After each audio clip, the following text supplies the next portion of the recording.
Alhamdulillah wa syukurillah wa la hawla wa la quwwata illa billah.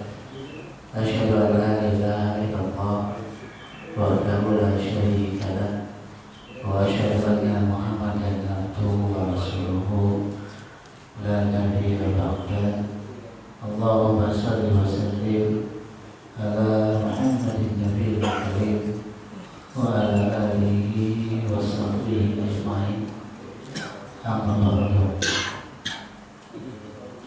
Masih dari pembahasan kerangka kenabian, karena ini juga menjadi bagian dari keimanan yang harus kita jaga, yang harus kita pelihara. Pada kesempatan kali ini kita bicara tentang karakteristik dari apa yang dibawa oleh Rasulullah Sallallahu Alaihi Wasallam. Khasa'is, ciri-ciri khas risalah yang dibawa oleh Rasulullah Sallallahu Alaihi Wasallam. Bapak serta ibu sekalian yang berbahagia, kenapa kita kita angkat?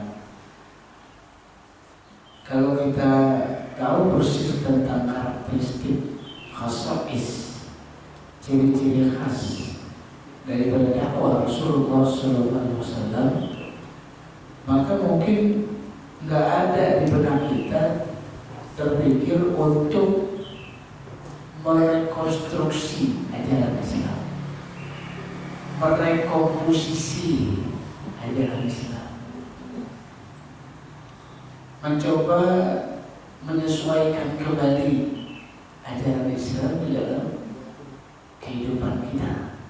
Mungkin ide ini nggak akan kepikir kalau kita paham tentang karakteristik daripada ajaran yang dibawa oleh Rasulullah SAW.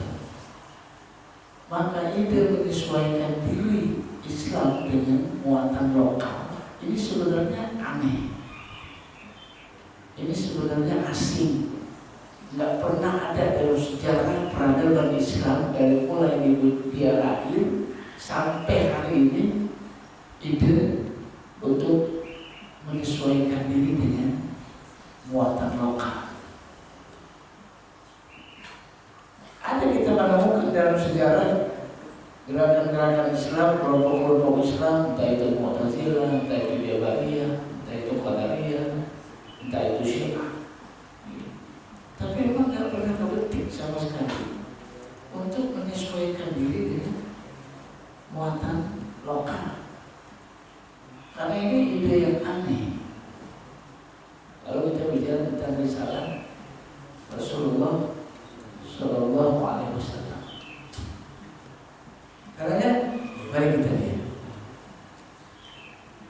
kayak apa risalah yang dibawa oleh Rasulullah Sallallahu Alaihi Wasallam. Tapi sebelum kita bicara tentang karakteristik, maka ada baiknya kita bicara tentang posisi Nabi, posisi Rasulullah Sallallahu Alaihi Wasallam dalam rentetan kenabian, dalam sejarah panjang kenabian. Ini perlu didudukan, karena nanti kalau kita paham kedudukan Nabi, kita jadi ngerti karakteristik risalah yang dibawa oleh Nabi. Karena memang Rasulullah SAW ini agak berbeda dengan nabi-nabi yang lain.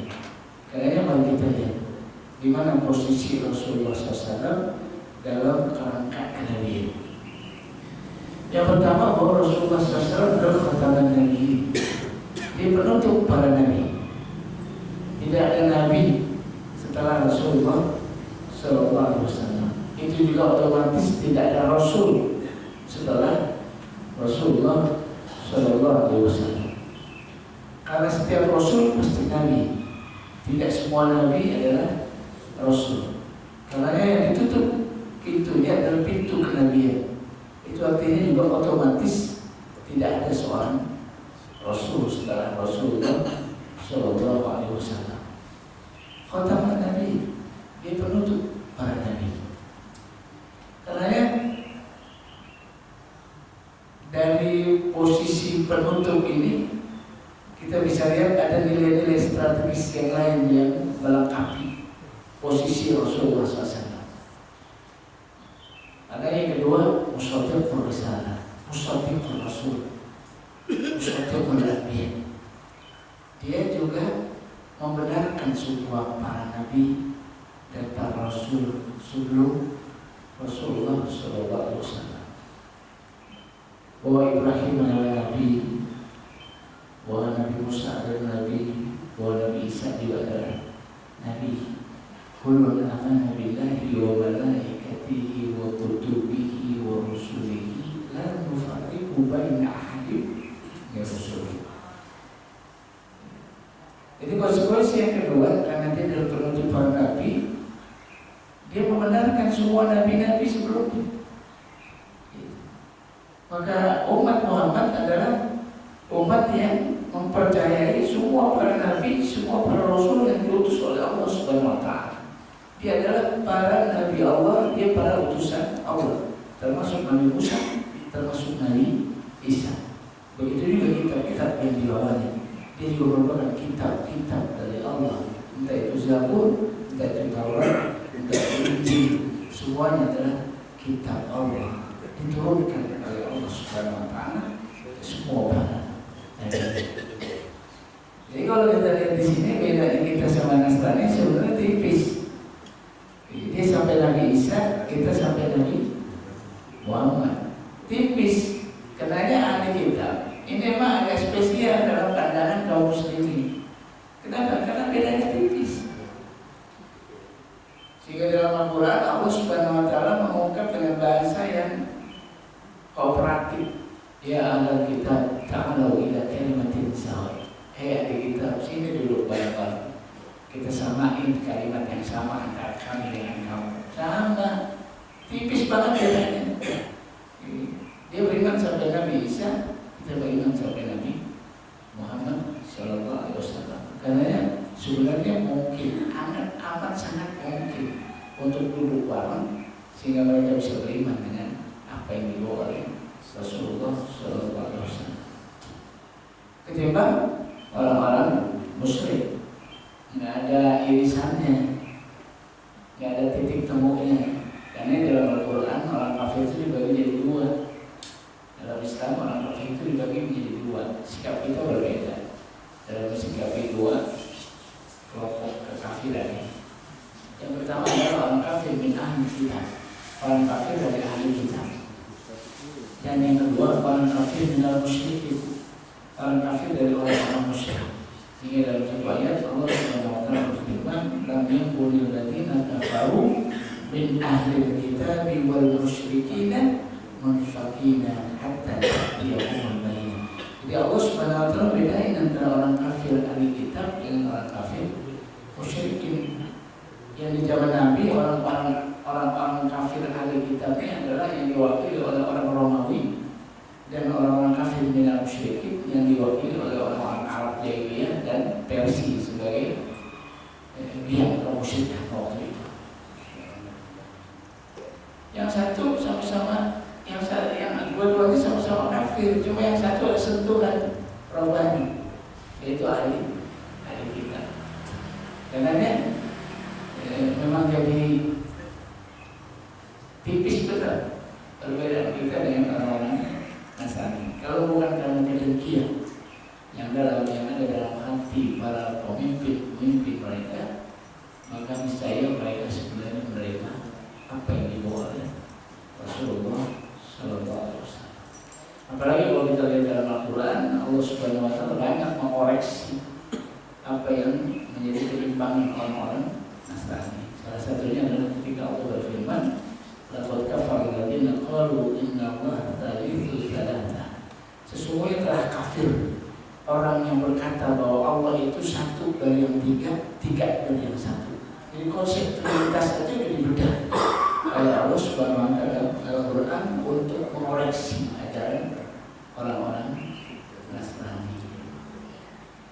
Musaddiqul anbiya, kehadiran Rasulullah membenarkan semua para nabi sebelumnya, termasuk Nabi Musa, termasuk Nabi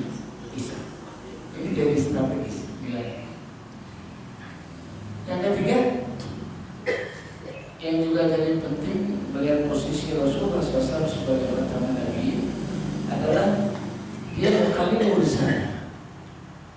Kehadirannya menyempurnakan risalah-risalah sebelumnya. Karena dia terakhir dan dia menghargai semua para nabi sebelumnya.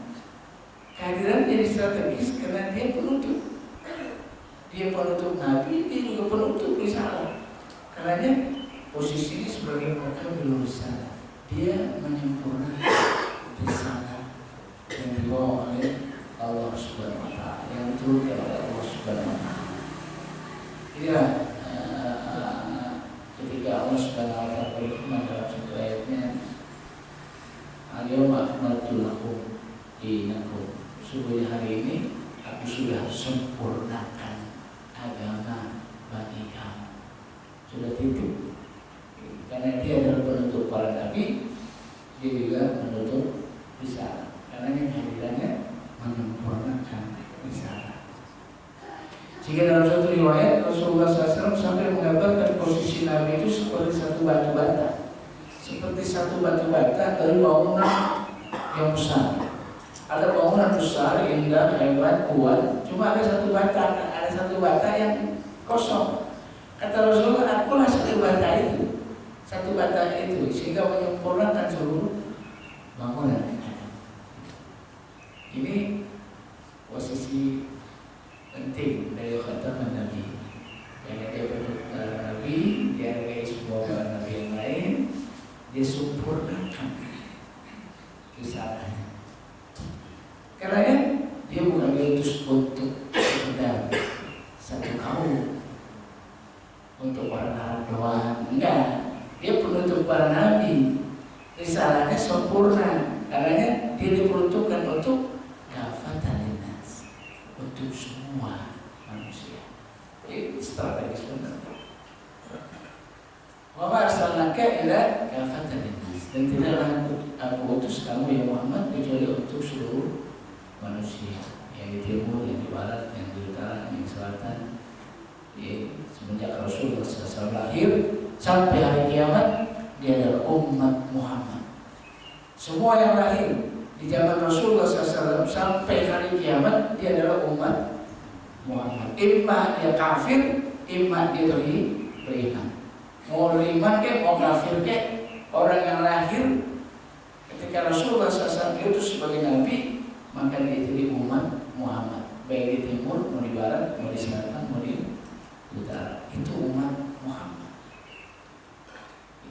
Itu umat Rasulullah SAW. Kenapa? Karena dia diutus untuk kafatan linnas. Jadi bukan buat orang. Salah banget kalau mengidentikan Islam ini dengan Arab. Apalagi kalau hari ini kita samain Islam dengan orang Arab, atau Islam dengan Saudi Arabia. Ini jadi sangat berbeda. Walaupun agamanya memang walaupun bahasanya adalah bahasa Arab, Allah Subhanahu wa Ta'ala pilih bahasa ini sebagai bahasa terbaik. Rasulnya juga orang Arab sebagai profil manusia terbaik. Tapi kesalahannya ini bukan hanya untuk orang Arab, sehingga kita kemudian berpikir untuk menyesuaikan diri dengan keindonesiaan, karena Arab berbeda dengan Indonesia. Jadi ini bukan produk Arab, karena ketika Islam datang, Islam itu asing di tengah orang Arab. Ketika Islam datang di Arab, itu orang Arab asing kalian Islam. Bagaimana mungkin kita menyebut Islam itu dari Arab? Islam itu produk Arab. Sama sekali jauh dari apa yang dipahami oleh kaum muslimin. Karena dia bukan sekedar untuk orang Arab. Walaupun nabinya Arab, bahasanya bahasa Arab, tapi Islam bukan produk Arabia, bukan produk yang kearab-araban. Karena tidak heran kalau kemudian Islam juga realistis. Dia bisa dipakai di Eropa, dia bisa dipakai di timur, dia bisa dipakai di barat, dia bisa dipakai di selatan, dia bisa dipakai di utara. Realistis. Kalau emang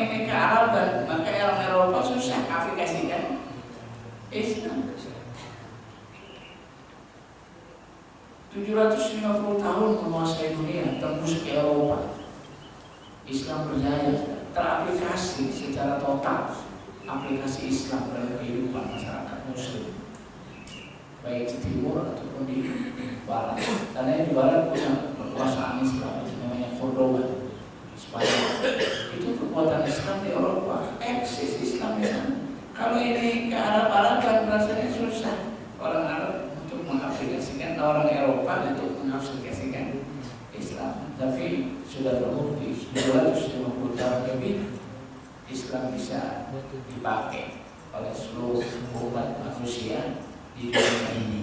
Namanya nggak usah berpikir untuk mengkaji ulang Islam itu agar sesuai dengan kultur masyarakat kita. Nggak usah, karena sudah terbukti 200 tahun lebih kaum muslimin Islam itu teraplikasi dalam seluruh kehidupan manusia di seluruh dunia. Ini konsekuensi yang lain. Dia merupakan risalah untuk seluruh manusia. Dan pada akhirnya Islam hadir sebagai rahmatan lil alamin. Risalah yang dibawa oleh Rasulullah SAW adalah rahmat bagi semua alam. Dia bukan bicara tentang kemaslahatan pribadi, tapi juga bicara kemaslahatan sosial. Maka dalam Islam ada zakat, ada sedekah. Bahkan amalan itu begitu menjadi sangat istimewa, sehingga orang yang mati lalu dia pengen hidup lagi, yang mau dikerjain bukan sholat, bukan haji, bukan yang lain, tapi yang mau dikerjain adalah sedekah. Sampai Rasulullah SAW menyebut-nyebut orang muslim, orang mukmin yang paling baik adalah orang yang paling bermanfaat bagi orang lain. Korelasinya luar biasa. Dia bukan bicara tentang kemaslahatan pribadi, tapi juga bicara tentang kemaslahatan sosial. Dia bukan bicara tentang urusan muslim, urusan mukmin, tapi dia juga rahmat bagi orang-orang kafir. Rahmat lil alamin, termasuk buat orang-orang kafir. Dia bukan sekedar untuk urusan manusia, tapi juga dia rahmat bagi seluruh alam, termasuk tumbuhan, hewan, dan banyak kehidupan yang ada di alam semesta. Rahmatan lil alamin. Wa ma arsalnaka illa rahmatan lil alamin. Dan tidaklah aku utus engkau ya Muhammad kecuali engkau menjadi rahmatan lil alamin. Ini konsekuensi logis dari posisi Rasulullah sebagai khataman Nabi. Nah dari sini baru kita bisa lihat, kayak apa agama Muhammad ini. Maka yang pertama, agama Muhammad ini adalah dinul kamil, agama yang sempurna. Sempurna. Bicara Islam, bicara sesuatu yang sempurna. Sampai Umar bin Khattab mengatakan, kalaulah ada di antara kamu yang kehilangan tali pengekang onta, tali ikat ontanya hilang, kata Umar, cari aja di Quran, ntar kamu tahu di mana tali onta kamu yang hilang. Ini perumpamaan Umar bin Khattab. Sebegitu rincinya Quran itu mengungkap tentang hakikat kehidupan manusia, sehingga sampai Allah Subhanahu Wa Taala mengungkap nggak ada yang dilupakan di Quran. Nggak ada yang dilupakan, nggak ada yang ketinggalan di Quran. 3.600 sekian ayat itu cukup memberikan bekalan hidup buat manusia sampai hari kiamat. Mau bicara apa? Mau bicara tentang kebersihan, mau bicara tentang urusan pribadi, mau bicara tentang urusan sosial, mau bicara tentang pendidikan, mau bicara tentang politik, mau bicara tentang negara, mau bicara tentang banyak hal, laki-laki, perempuan, bicara tentang seorang ayah, mau bicara apa dalam Islam, semuanya lengkap, detail, rinci. Karena di Quran dibackup oleh sunnah, hadis Rasulullah SAW. Quran bersifat mujmaliyah, bersifat global, sementara hadis bersifat tafsiriyah. Dia merinci hal-hal yang aplikatif, detail, sehingga rasanya sulit kita menemukan sebuah pedoman hidup yang begitu lengkap kecuali Islam yang bertumbuh pada dua sumber utamanya, yaitu Quran dan Sunnah Rasulullah SAW. Quran bersifat patokan-patokan, dawabit syariah, ikatan-ikatan global. Sementara Rasulullah langsung mempraktekkan apa yang dimaksud oleh Allah di dalam Quran, lengkap sudah. Kalau bicara Islam, bicara tentang akidah. Bicara Islam, bicara tentang syariah. Bicara Islam, bicara tentang akhlak. Banyak ulama-ulama mengatakan Islam itu punya akidah, syariah, akhlak. Dengan akidah, seorang mukmin punya keyakinan yang kuat. Dengan syariah, seorang muslim bisa menata kehidupannya dengan baik. Dengan akhlak, seorang muslim tampil memberikan kebaikan bagi masyarakat. Tiga hal ini.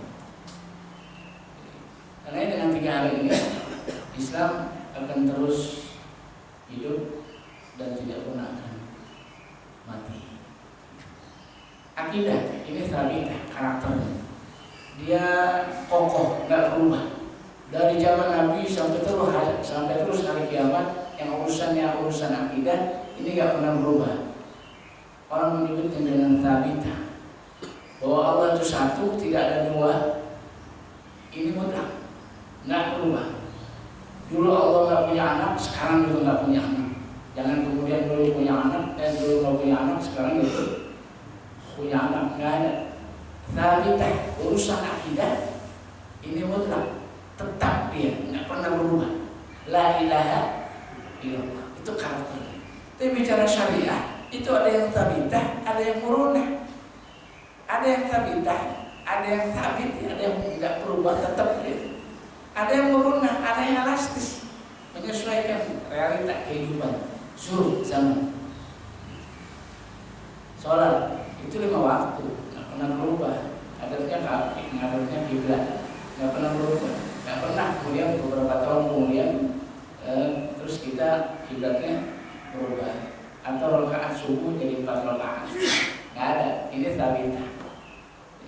Tapi ada yang murunah, yang elastis, yang menyesuaikan kehidupan masyarakat zaman. Ini juga bagian dari karakteristik agama ini. Karena dalam Al-Quran, dalam ulama ini ada yang disebut ikhtilaf.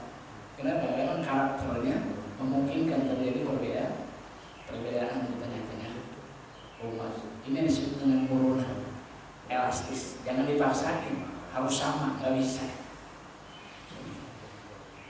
Dipaksain harus sama, nggak bisa.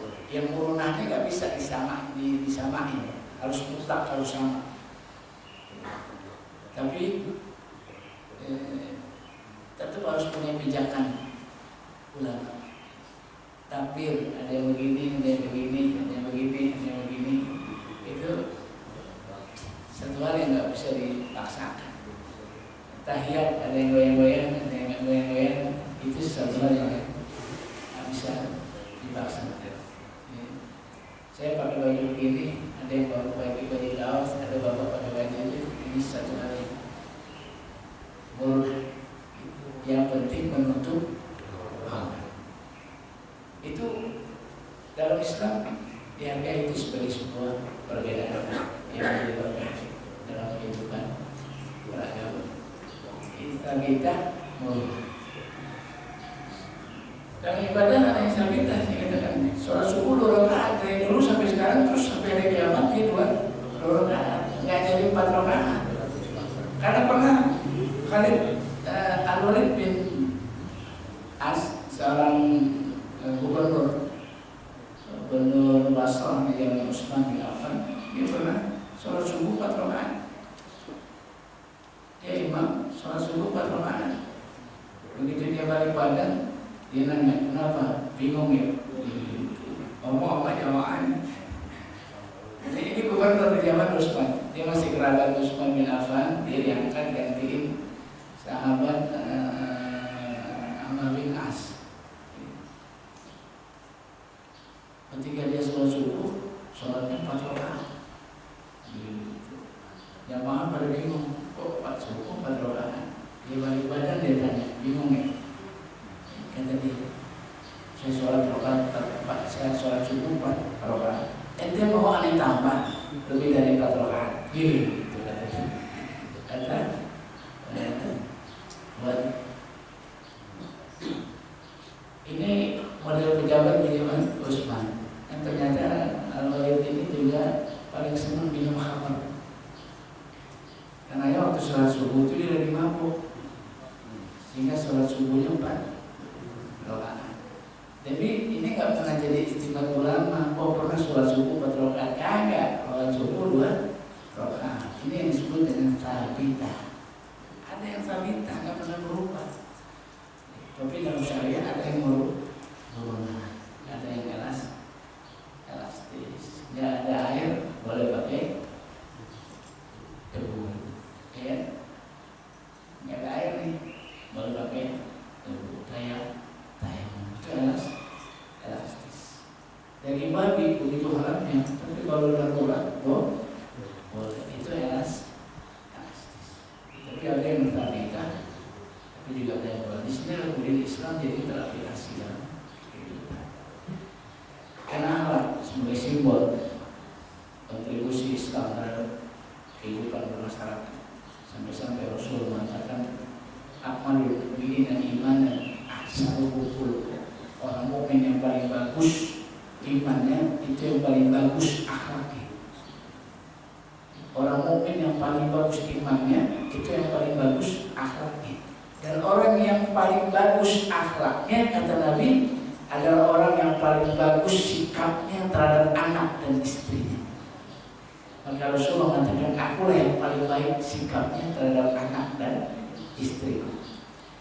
Jadi sikap ke anak istri jadi ukuran baik gak baiknya seseorang.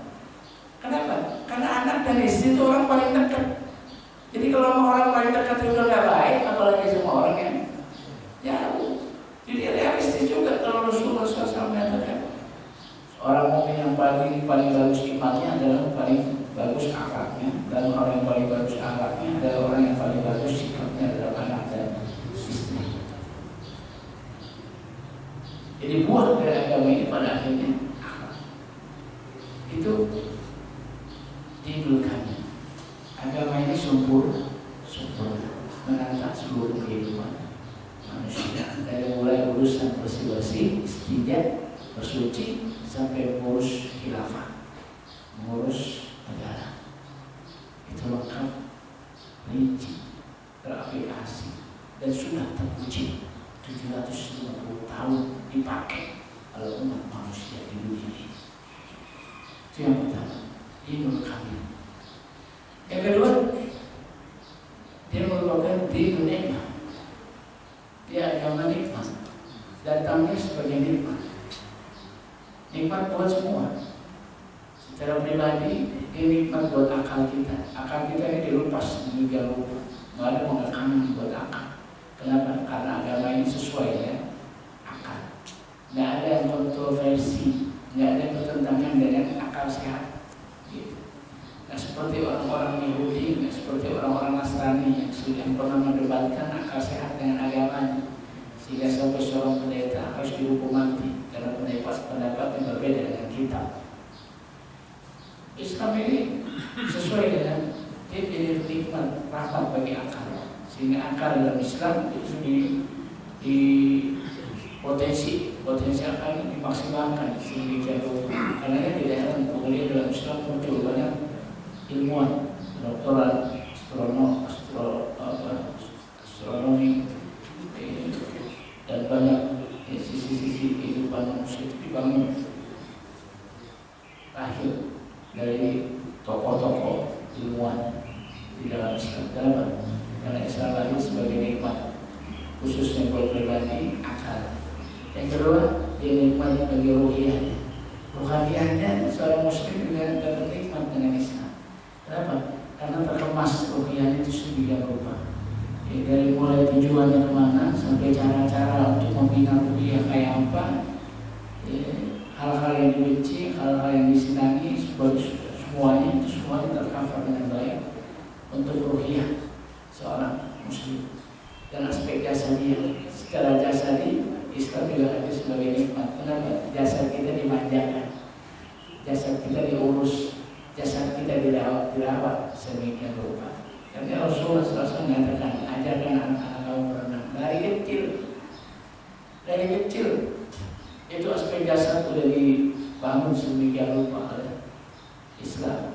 Sehingga Rasulullah mengatakan, ajarkan anak-anak kamu berenang, ajarkan anak-anak kamu memanah, ajarkan anak-anak kamu berkuda, ajarkan anak-anak kamu berbulan. Itu semuanya aspek-aspek jasadinya. Bukan sekedar kuat, tapi juga sehat.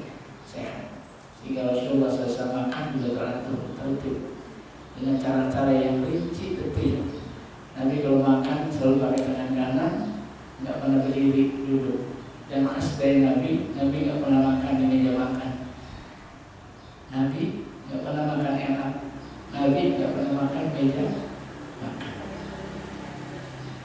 Dengan kemasan, struktur, posisi yang khas, semuanya dalam rangka menjadi aspek dasarnya. Karena Nabi nggak pernah sakit. Nabi nggak pernah sakit. Apalagi pilek-pilek, gitu, batuk-batuk, pusing, nggak diceritain tuh dalam satu hadis ketika Nabi lagi batuk, nah gitu nggak ada. Atau ketika Rasul lagi pusing, atau ketika Rasul lagi nggak enak badan, nggak ada cerita hadis diawali dengan yang begini, nggak ada. Nabi sakit cuma sekali, dan itu sakit menjelang wafatnya. Jadi Nabi sehat. Islam nikmat buat aspek kemanusiaan, terpelihara sedemikian rupa, terjaga sedemikian rupa. Kalau ngantuk sudah tidur, jangan sholat. Ngantuk tidur, ngantuk sholat, jangan. Sebegitu pentingnya sholat malam, kalau ngantuk suruh tidur. Itu kata Nabi, artinya apa? Semua kita punya hak, termasuk jasad di dunia punya hak. Kalau dia capek, istri ya. Kalau ngantuk ya Ustaz saya mau sholat malam, ya. Kalau ngantuk jangan. Di zaman Rasulullah SAW ada seorang wanita yang namanya Fatimah, Asma. Itu narik tali dari rumahnya ke masjid. Dia pengen sholat malam di masjid dengan tali karena ngantuk. Jadi tali itu jadi pegangan buat dia ke masjid. Sampai di masjid juga dia sholat tersenderan di tali, takut jatuh. Kata Rasulullah, ini tali apaan? Kata sahabat-sahabat dia, Rasulullah tuh si Asma, dia pengen banget sholat malam. Kata Nabi bilang, Asma tidur aja. Tuh tidur. Iya, kalau ibadah ngantuk nanti bapak salah, mintanya surga ngomongin neraka. Ini disebut dalam hadis, jangan sampai orang ngantuk ibadah nanti dia minta surga tapi ngomongin neraka. Disuruh tidur. Kalau lapar makan, nggak boleh. Karena kalau nggak makan dia zalim ya.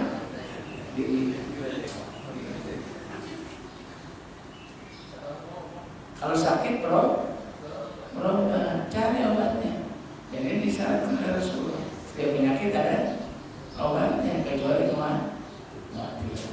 Jadi semuanya teraplikasi sedemikian rupa sebagai nikmat buat kita manusia. Begitu juga buat alam, begitu juga buat binatang, begitu juga buat orang-orang kafir. Agama ini nikmat bagi mereka. Hadis sebagai pemberi hidayah, menunjukkan jalan yang benar pada mereka dengan bahasa-bahasa yang santun, bahasa-bahasa yang lembut. Kalau dialog, ya silakan dialog dengan dialog yang bagus. Ini kata Allah, Ud'u ila sabili rabbik bil hikmah wal mau'izah al hasan wajadilhum billati hiya ahsan. Ajaklah manusia itu, siapa? Semua yang muslim yang kafir, ayo kembali kepada Allah. Dengan apa? Bil hikmah wal mau'izah al hasanah, dengan hikmah, dengan ilmu. Wal mau'izah al hasanah, dengan pelajaran yang baik, dengan akhlak yang tinggi, yang luhur. Wajadilhum billati hiya ahsan. Kalau kamu harus berdebat, kata Allah, berdebatkan dengan cara yang paling baik. Wajadilhum billati hiya ahsan. Jadi artinya orang kafir kita berperang. Karena Islam nggak paksain kehendak. La ikrah fi din, qad tabayyana rusydu minal ghayy. Pemayak Fuditokul Pemayak Bila Pemaristan Sakabim Al-Quwat Al-Usma dan Kisah. Gak ada paksaan dalam agama ini. Kenapa? Karena udah jelas mana yang mati, udah jelas mana yang benar, mana yang salah. Gak usah dipaksain. Kecuali gak jelas. Karena jelas juga gak dipaksain. Harusnya ini ayat ini menyadarkan bahwa memang gak usah dipaksain. Karena yang benar itu benar, yang salah itu salah. Kalau sampai ngotot sama yang salah, kebangetan.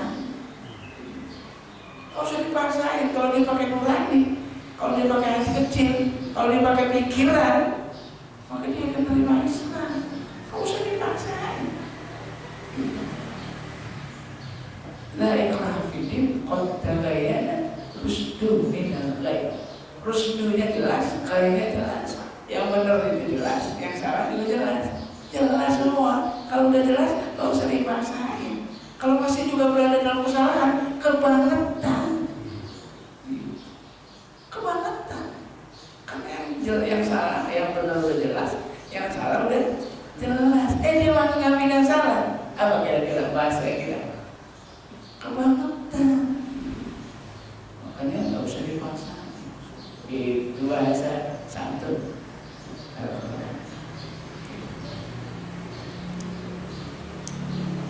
Di Indonesia Islam lahir agama sebagai jauh dari bentuk-bentuk kezaliman, intimidasi, teror. Ada. Karena sampai hari ini ada orang mengatakan bahwa Islamnya agama perang. Agama perang, maka wajar kalau kemudian umat Islam bisa jadi teroris. Jadi terorisnya yang disandarkan oleh kaum muslimin. Kenapa? Karena agamanya agama perang. Ayatnya juga terang, kutiba alaikumul qital, perang diwajibkan kamu berperang. Apalagi Nabi juga tukang perang. 10 tahun itu 85 ekspedisi militer di Madinah. Jadi wajar kalau umat Islam bisa jadi teroris. Wah, itu yang dibangun ibadah. Karena buang, hapus kata jihad. Dan ini enggak rahmatan lil alamin. Mujahid menjadi sosok yang menakutkan. Maka jangan pernah jadi mujahid.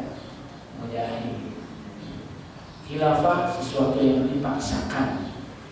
Karena nggak usah diperjuangkan. Hal-hal itu sedemikian rupa diprovokasi. Kenapa? Karena itu menjadi titik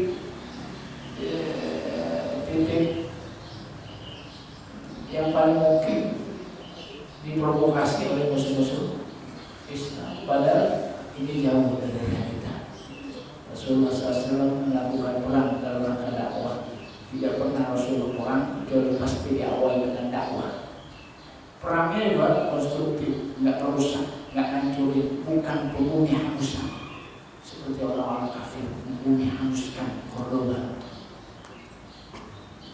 Nggak ada cerita kaum muslim bantai satu kaum 85 kali perang, Nabi cuma bunuh 1 orang. Bayangin, 85 kali perang, Nabi cuma bunuh 1 orang. Sehingga Rasulullah pesan kepada orang-orang berperang, para sahabat yang udah siap perang nih, belum berangkat perang, kata Nabi, jangan pernah berharap ketemu musuh. Tuh, orang mau perang sih selalu berharap nggak ketemu musuh. Ini nggak perang banget ini nggak suasana perang banget. Kata Nabi, jangan pernah ngarepin ketemu musuh. Kalau ketemu musuh itu ada tumpahan darah, ada pembunuhan atau dibunuh. Tapi kalau ketemu musuh jangan lari. Itu kata Nabi. Sehingga Rasulullah selalu pesan, kalau mau perang jangan satu kaum, jangan bunuh anak-anak, jangan bunuh perempuan, jangan bunuh orang tua, jangan rusak tanaman, jangan bunuh binatang, jangan bakar biara. Bayangin pesannya banyak banget perang ini. Gak ada tentara begini kecuali tentara yang dibangun dalam Islam. Kenapa? Karena perang dalam Islam konstruktif, bukan destruktif. Gak ada penghapusan. Buat Islam Musuh perang yang sesungguhnya, menang yang sesungguhnya adalah bukan membunuh musuh, tapi menjadikan musuh menjadi teman. Jadi jauh dari apa yang digambarkan oleh banyak kalau orientalis. Kalau Islam ini komis, Islam ini sadis. Ntar kita bicara panjang lebar. Tapi dia menjadi nikmat. Yang ketiga, Islam dinulidok. Islam ini agama yang diridhoi oleh Allah. Katanya Islam tidak agama yang diridhoi, yang lainnya kagak. Gimana dengan orang Yahudi? Gimana orang Nasrani? Iya. Wa ma yabtaghi ghayra al-Islam dinan fala yuqbal minhu wa huwa fil akhirati minal khasirin. Maka barang siapa yang mencari agama selain Islam, maka semua itu ditolak. Dan di akhirat mereka termasuk orang-orang yang merugi. Inna dinna indallahi Islam. Ini konsekuensi. Dan yang terakhir, agama ini dinul fitrah.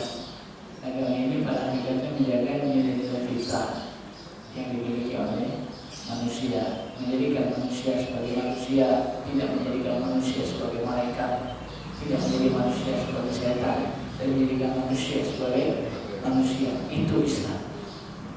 Jadi siapa yang mau jadi manusia, berislamlah dia. Kenapa? Karena Islam sesuai dengan fitrah manusia. Apa kata Allah? Fa'qim wajhaka lid-dini hanifan fitratallahu allati fatara an-nasa 'alaiha la tabdila li khalqillah.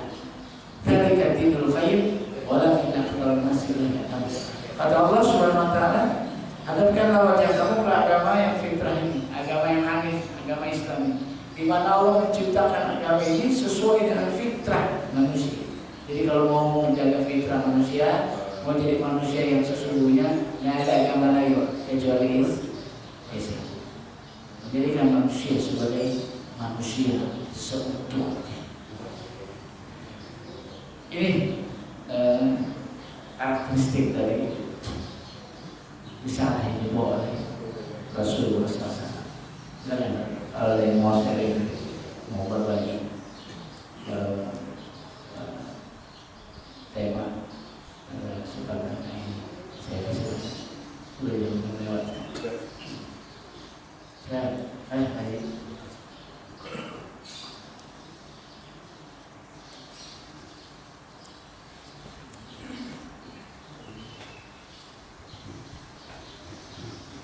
Assalamualaikum warahmatullahi wabarakatuh. Saya ingin bertanya Ustaz, sebagaimana jelas sekali ini hasil putusan NU baru-baru ini terakhir bahwa semua non-Islam adalah tidak disebut kafir. Nah ini bagaimana menurut Ustaz? Apakah ini sebuah penantangan dari agama itu sendiri atau hanya secara politis?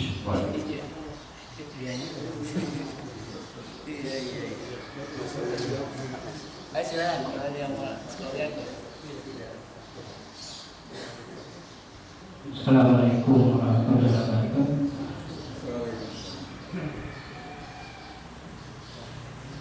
Tadi Bapak menjelaskan 3 hal, yaitu akidah, syariat, dan akhlak. Ketiga-tiganya ini kan kaitannya dengan hukum Islam. Jadi kalau kita ingin ketiga-tiganya berada pada diri kita, maka kita harus betul-betul melaksanakan rukun Islam dan rukun iman itu, dan itu ada semuanya di dalam sholat, Pak ya.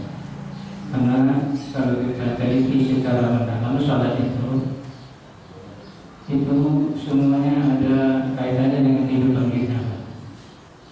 Apakah betul itu tidak? Karena kita menghadap satu arah, ada maksudnya, kemudian bacaan-bacaan di dalamnya, kemudian gerak-gerakannya. Itu kalau kita teliti secara mendalam ada kaitannya dengan kehidupan kita. Apa betul itu tidak? Jawabnya yang bertanya. Assalamualaikum warahmatullahi wabarakatuh.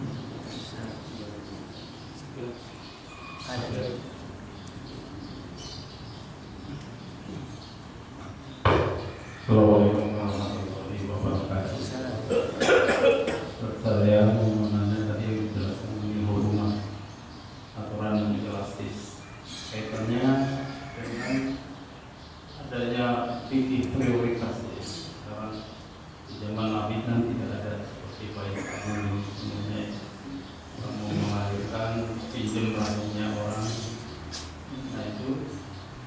ini soal pendapatnya. Oleh itu karena zaman Nabi dan sahabat kan tidak ada masjid. Assalamualaikum warahmatullahi wabarakatuh.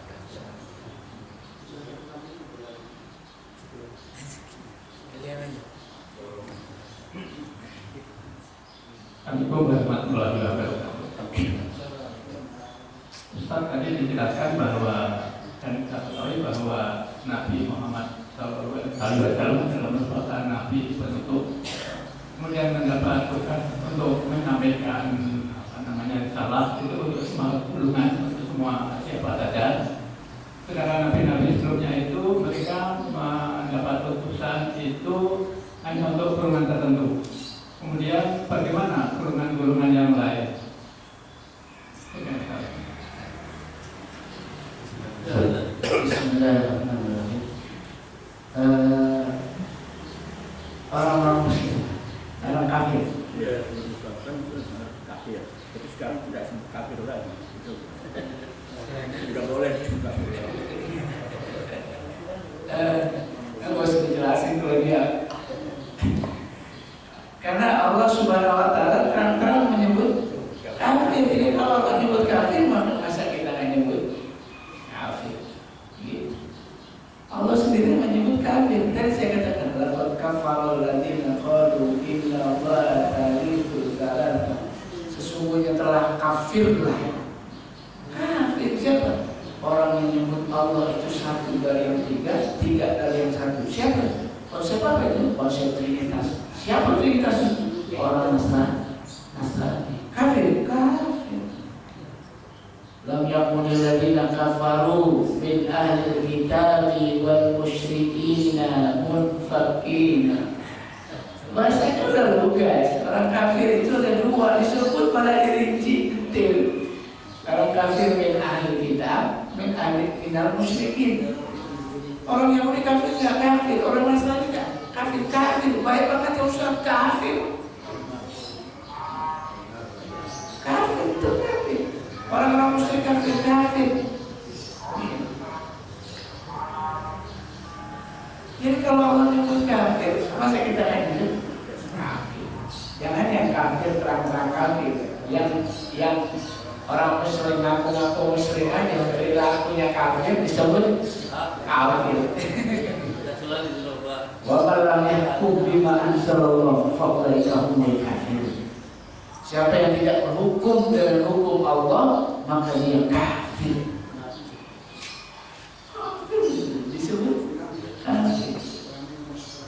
Dan muslim sama mukmin, kafir sama mukmin ini perlu ada penjelasan biar terang. Kata Allah, hasibana sayyidraku yaqulu amanna wa hum la yu'minun. Apakah kamu biarkan saja mengatakan diri kamu beriman, terus gak diuji? Wow. Ngaku-ngaku beriman, seenaknya aja ngomong beriman, terus gak diuji? Diuji sama Allah. Biar kelihatan apa? Biar kelihatan iman yang benar apa yang kafir. Lah kalau semua orang ngomong saya beriman, saya enaknya ngomong beriman, nggak bisa. Dia bicara tentang status, dia bicara tentang kualitas. Asibanas ayat rokok ya kulo amanah kau terus. Apakah kamu dibiarkan saja mengaku-ngaku dirinya beriman, terus kamu nggak diuji? Ada, Allah uji udah. Walaqad fatanna alladziina min qablihim falaya'lamanna Allahu alladziina shadaqu wa la ya'lamanna al-kadzibin. Allah uji orang-orang terdahulu untuk apa? Untuk melihat siapa di antara mereka yang iman beneran, siapa di antara mereka yang kafir. Ini kaitan dengan surga. Am hasibtum an tadkhulul jannah. Apa kamu nyangka bahwa kamu akan masuk surga? Terus kamu gak diuji? Diuji. Kelihatan siapa orang beriman, siapa orang yang kafir, siapa yang tunduk, siapa yang ingkar, siapa yang taat, siapa yang maksiat. Harus didudukin ini. Kalau gak didudukin, runyam, berantakan tata kehidupan.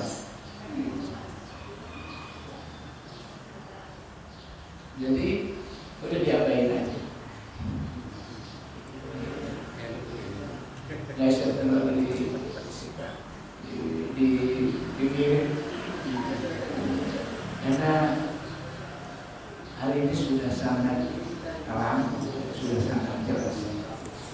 ide-ide begini ini akan banyak muncul. Belakangan nanti kalau nggak tahu ini akan dipublikasikan atau tidak, tapi itu sudah menjadi kesepakatan di beberapa kalangan mereka dan sebagian kaum liberal yang mengatakan bahwa Trinitas itu adalah kebenaran. Ini yang ngomong Hafiz, dosen di perguruan tinggi ilmu Al-Quran. Ini bukan sembarangan. Konsep Trinitas itu benar adanya, nggak salah nih, dia hak.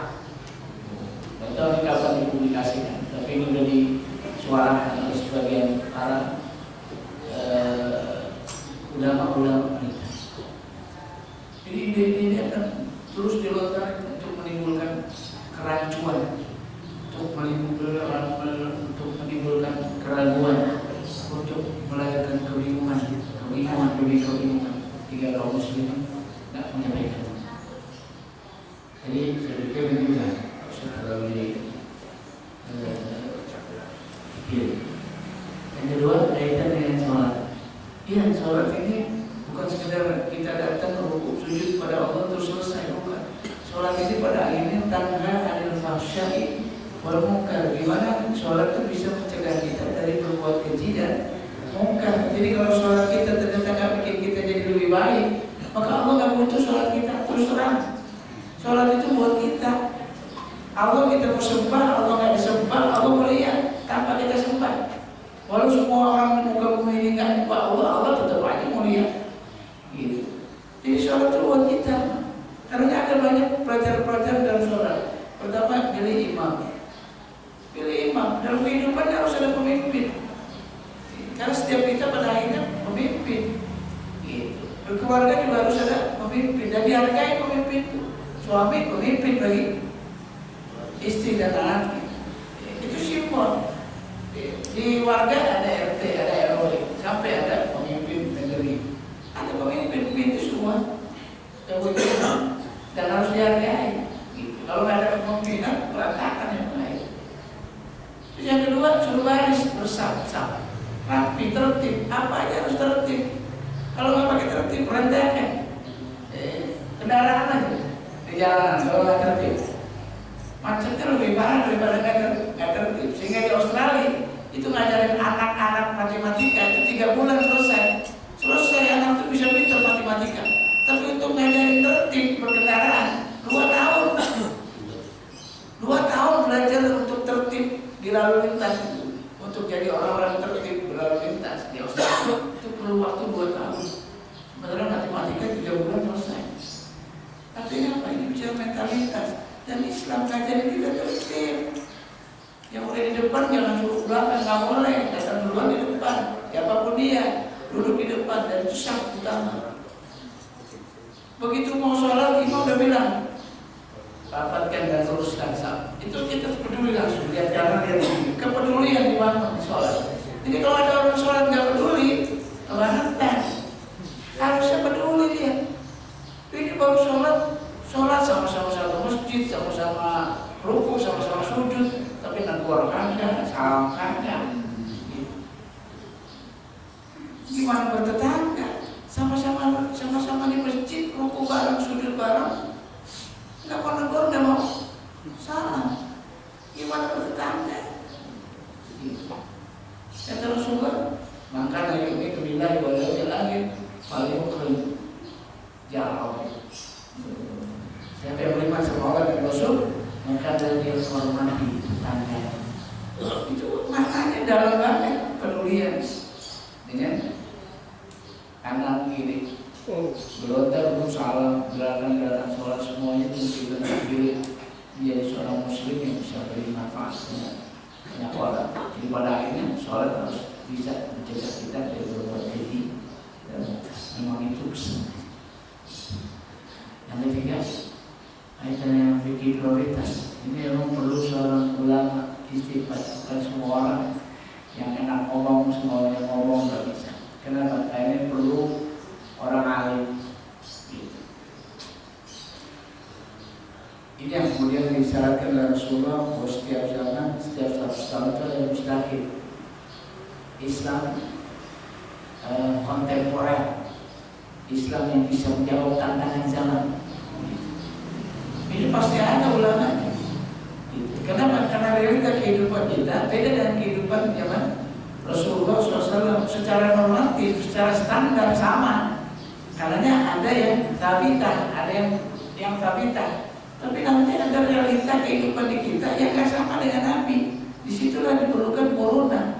Ada dalil-dalil mujmal, dalil-dalil global yang dijadikan panduan untuk memberikan sebuah keputusan hukum. Dan ini seorang alim, tak boleh sembarangan orang. Ini alim, harus seorang ulama. Terus kita kembali ke Imam Syafi'i. Oh iya, Imam Syafi'i itu jadi rujukan, tapi nggak semua kembali ke Imam Syafi'i. Karena Imam Syafi'i itu tahun 300 setelah Kenabian. Kita udah 14 abad, kita sama Imam Syafi'i udah jauh banget. Kehidupan Imam Syafi'i beda dengan kehidupan kita. Sehingga tidak pelak-pelak kemudian kita harus kembali ke Imam Syafi'i. Tidak pelak-pelak kita harus kembali ke Imam Syafi'i. Pelak-pelak gitu, ulang gitu. Nggak bisa, karena realita kehidupan Imam Syafi'i beda dengan realita kehidupan di kita. Ada yang di kita, nggak ada di zaman Imam Syafi'i. Sehingga diperlukan seorang ulama mujtahid, seorang ulama yang alim yang bisa menyelesaikan masalah ini. Jangan kembali ke Imam Syafi'i. Begitu Imam Syafi'i nggak ada, ya nggak ada hukumnya udah nggak bisa. Nanti Islam nggak bisa jawab tantangan zaman. Karena zaman kita berbeda dengan zaman Imam Syafi'i, zaman Rasulullah. Rasulullah berikan dakwah, berikan patokan-patokan dasar secara umum sudah dihafal sedemikian rupa. Sehingga kalau ada kasus-kasus yang muncul kemudian berkait dengan realita zaman, itu Rasulullah juga sudah menghafal. Tapi keputusannya pada akhirnya di kita dengan memandu pada dawabit syariah, patokan-patokan syariah. Dan ini harus ulama, nggak boleh orang biasa. Ini kadang-kadang yang bagus sih kembali ke salaf dalam pengertian kembali ke orang-orang dulu. Tapi nggak melak-melak orang dulu. Kalau orang dulu, jadi kita belakang. Gitu. Maka perlu imam mustaqim, imam yang kekinian, yang bisa merespon masalah-masalah zaman yang dulu nggak ada, sekarang ada. Gitu. Ini perlu seorang alim. Oh, bicara ini prioritas. Yang ketiga, apa tadi? Keempat dengan kaitan dengan Rasulullah itu umatnya semua manusia itu umat Rasulullah SAW. Kalau umat nabi-nabi yang lain golongan, kelompok. Terus kelompok yang lain gimana? Ada nabinya. Jadi zaman Rasulullah SAW, sebelum zaman Rasulullah SAW itu Nabi diutus bisa 100 orang.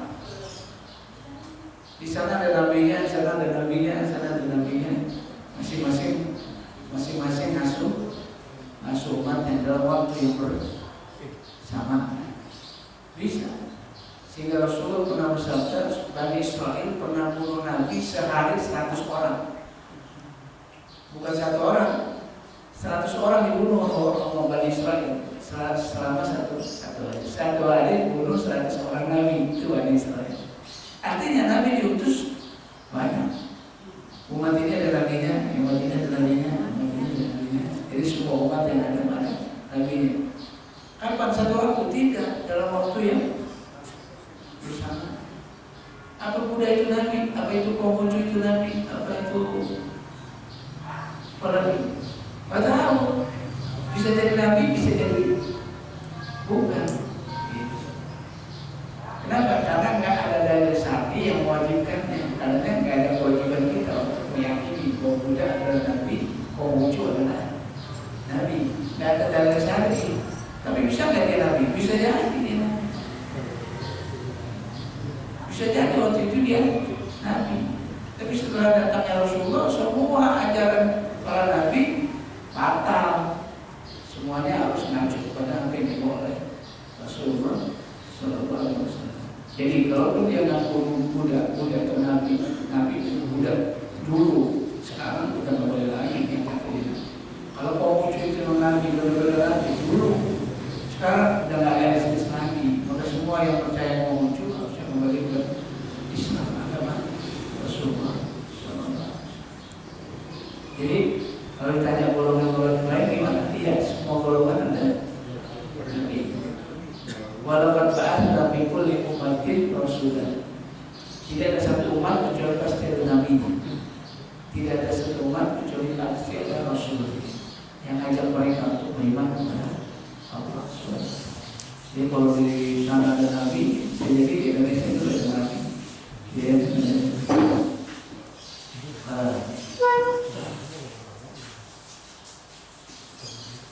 Gitu. Karena kalau nanti tongkatnya kayu Musa, itu kayu cuma ada di Indonesia. Kayunya tongkat Nabi Sulaiman. Nabi Sulaiman itu punya tongkat jenis tongkatnya kayu itu cuma ada di Indonesia kayu itu. Saya nggak tahu ya apa korelasinya. Karena dia suka ada yang ngait-ngaitin buru-buru itu warisan Nabi Sulaiman. Kait-kaitan. Karena memang secara historis itu kayu jenis kayunya tongkatnya Nabi Sulaiman cuma ada di Indonesia, di negara lain tidak ada jenis kayu itu. Walau apa Nabi Sulaiman pernah ke Indonesia, ya kayak gitu. Itu aja kali yang bisa saya sampaikan lebih ulangan yang kemarin kita lakukan dan kalau ini sudah amin. Assalamualaikum warahmatullahi wabarakatuh. Alhamdulillahirobbilalamin. Terima kasih pada hari ini. Semoga kita menjadi iman, tetap tambah Islam, tambah iman dengan belajar ilmu, dengan belajar agama, bisa menjadikan kita untuk tetap beribadah, tetap mudah dalam beribadah kepada Allah Subhanahu wa Ta'ala. Demikianlah penyampaian dari guru kita, semoga bermanfaat bagi kita semua. Bila kurang yang mau dimaafkan, semoga kita menjadi tetap sehat, diberikan keluarga yang sakinah mawaddah warahmah, diberikan keturunan yang saleh. Subhanallah wa bihamdihi asyhadu an la ilaha illa anta astaghfiruka wa atubu ilaik. Wa billahi taufiq wal hidayah. Wassalamualaikum warahmatullahi wabarakatuh.